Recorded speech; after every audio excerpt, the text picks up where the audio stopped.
Tęsime pažintį su Palermu. Iš 4 kampų aikštės einame link įžymiojo Pretorija fontano.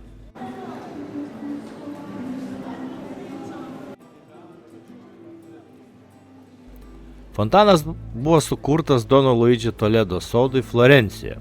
Fontanas pradėtas statyti 1554 metais.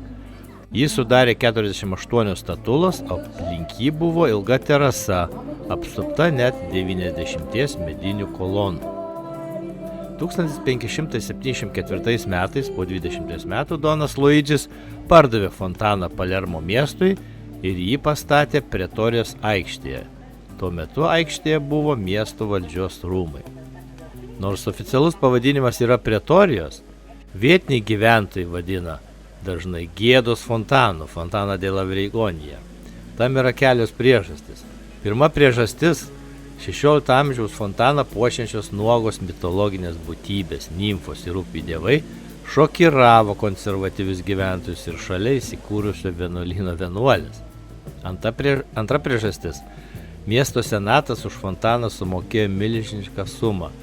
Kalbama, kad tai buvo apie 30 000 skudų, o tuo metu, kai mieste vyravo badas ir skurdas, todėl tokios išlaidos ir buvo pavadintos gėdingomis.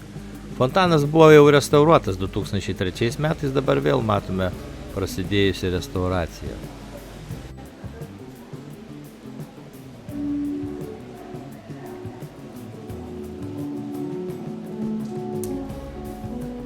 Keliaujame toliau. Italijos aikštės ir gatvėse galime rasti įvairiausių atlikėjų, nuo operos arijas dainuojančių talentų iki grupių. Italijoje vyksta net specialūs gatvės muzikantų festivaliai, taigi gatvės dainavimas ar muzikavimas yra tarsi gyva italų kultūros tradicija. Taigi netoli fontano ir aptikome vieną dainorėlį. Pasiklausykite, ką jis taigi čia dainuoja.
Gatvės.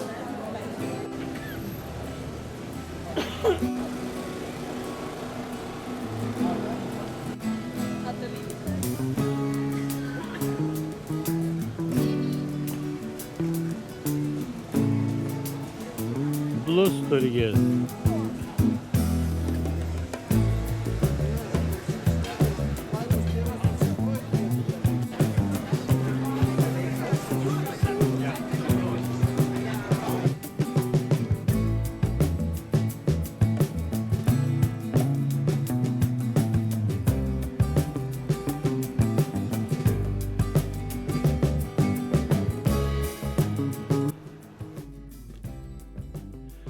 Ir štai prieiname Buteros rūmus. 1692 metais Martino kunigaikštis Girolamas Brancifortis nusipirko eilę daugiabučių, kad pastatytų kazino prie jūros ir patikėjo statybos projektą Giacomo Amato. Rūmai pradėti statyti po 3 metų. Po 40 metų Erkolė Michele Brancifortis ir Gravina Buteros princas, kaip pagrindinis abiejų Sicilijų karalystės didikas, valdė ir Buteros rūmus. Karolio Burbonų karūnavimo metu šie rūmai jau buvo vieni svarbiausių Palerme. 1759 metais Butero rūmuose kilo didžiulis gaisras ir labai apnaikino ypač tas medinės konstrukcijas. Paskutinis 30-18 amžiaus metų Palerme gyveno Salvatore Brancifortės sūnus Pietro Percija, princas Erkolė Michele Brancifortė. Jis buvo labai įdomi asmenybė ir pagrindinis miesto kultūrinio bei politinio gyvenimo veikėjas. 1773 metais jis vadovavo sukilimui ir buvo įkalintas vicekaraliaus Karačiolo ir kitais metais. 1784 metais, kai išrado broliai Montgolfierai karšto oro balionus, iš Buteros terasos šis veikėjas Pietro Percija paleido karšto oro balioną.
Tačiau jų vyriška linija baigėsi XIX amžiaus pradžioje ir Buteros rūmai tampa Lanco šeimos Trabijos kunigaikščių valdų dalimi.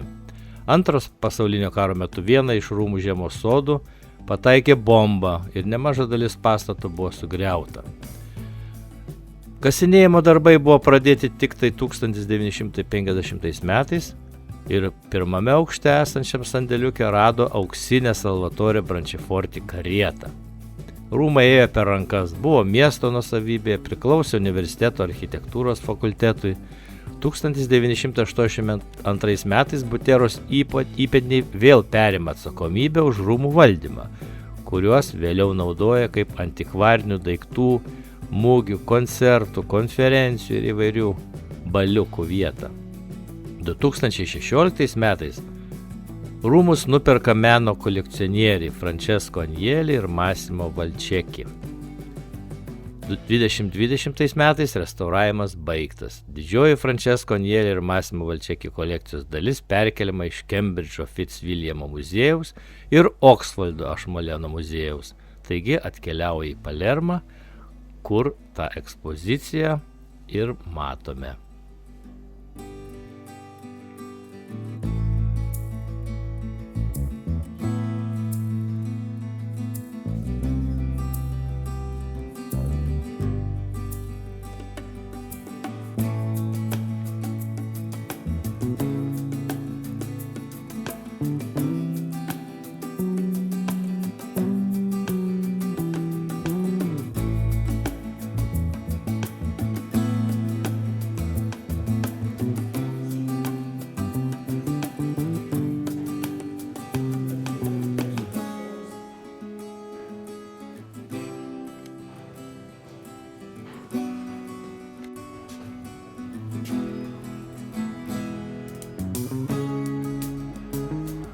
Nuo Buteros rūmų labai gražius atsiveria vaizdas į jūrą ir į patį Palermo miestą.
Karštas Romas buvo.